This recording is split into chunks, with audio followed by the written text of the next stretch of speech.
Peace.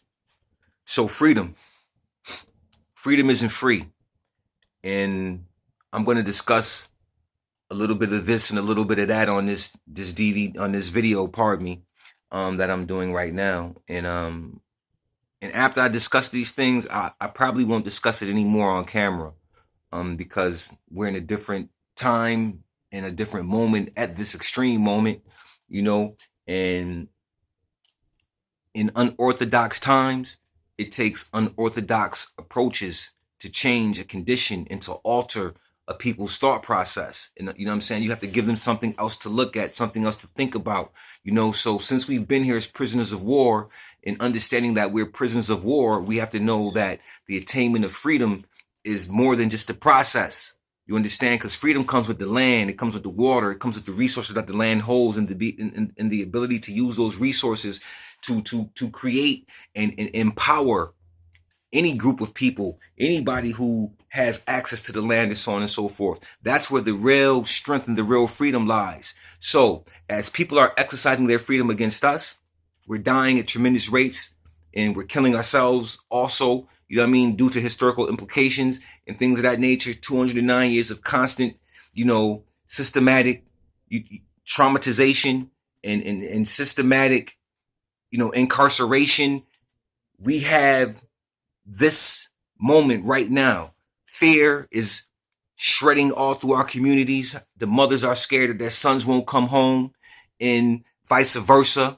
The wives are scared that their husbands might not make it home. The husbands are scared that their wives might not make it home. They're killing our women. They're killing our children. They're killing our men. We're killing our women. We're killing our children. We're killing our men. So there's a problem here. You understand what I'm saying? And it has to be addressed, and it has to be fixed. Number one, you must have the same outrage that you have when a foreigner or someone outside of our community comes in and kills someone in our community. You know what I mean? You have to have the same type of drive that you had for Sandra Bland and for Kendra and all our brothers and sisters who's getting murdered at the hands of the enemy and the hands of the system. You got to have that same drive when it happens in your community by somebody who looks just like you. See, we're being hypocritical at this particular point.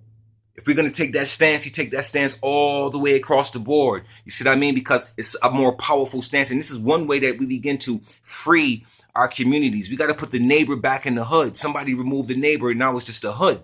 You understand what I mean? So we got to put the neighbor back in the hood. On top of that, there's some other things that we have to do. We have to become responsible and understand that we are at war. And when you are at war, you are systematically being attacked. You got to train, man.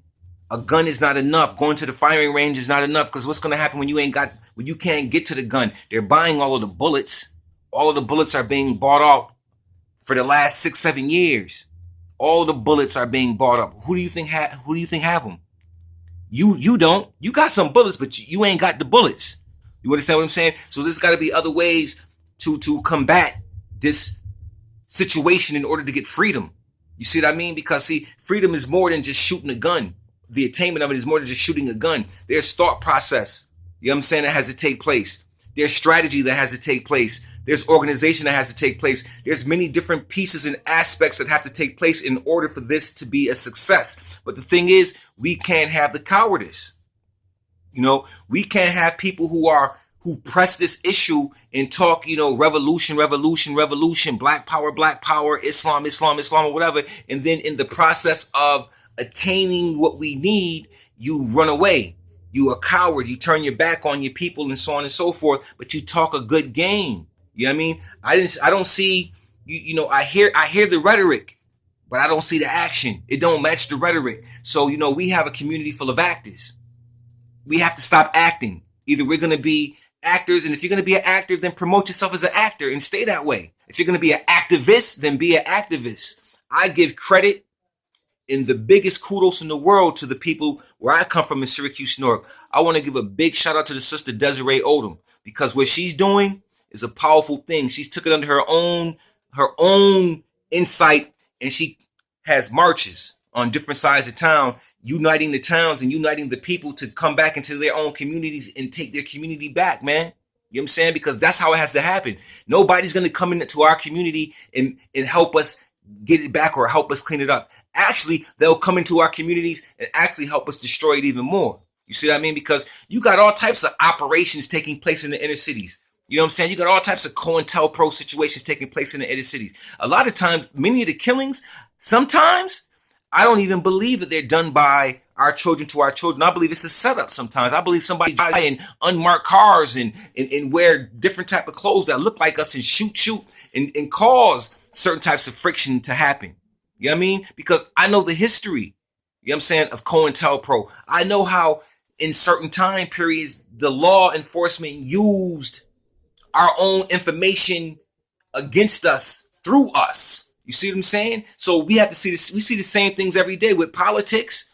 You see us using politics against us for someone else. So what we have to begin to do is, in order to get that real freedom, we got to understand what freedom is and what it's not. And to me, real freedom is the ability and the attainment and the acquisition of the land, the water, and so on and so forth. Whoever's controlling that is free. You know what I'm saying? So you have to be able to control those things. But in the process, we have to control the community first. If the community isn't controlled, then we have a situation that we have to undergo. How do we undergo the situation? The situation is undergone by having a solution. A solution-based paradigm is the answer, because we all know the problems. You understand? So solution number one, you need to start training. You need to get these right. I don't care about all of the material things that you're into, your clothes and all of those things, because those things ain't gonna matter when the attack is on. And the attack is on. They're in your community every single day. And sometimes they use people who look like you in your community every single day. But you don't understand that your community, that your neighborhood is the spot that you can utilize to change a condition. You play in the ghetto, you play in the hood, and so on and so forth, or whatever you want to call it. But the real reality is this.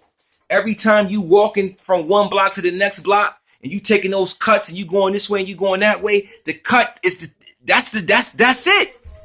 Your terrain is going to be your strength, because you know your terrain better than anybody else. So you need to master that terrain and understand where I'm coming from. You need to know how to use your hands. Because guns ain't enough. It's not enough. And y'all ain't really at the firing ranges. You ain't really doing what you're doing. I see the pictures and everything. I know some people are at the firing range, but the firing range is not enough. Can you make a bullet if you don't have any? Can you make a gun? You understand what I'm saying? Can you make a knife? Can you forge a knife? What can you do?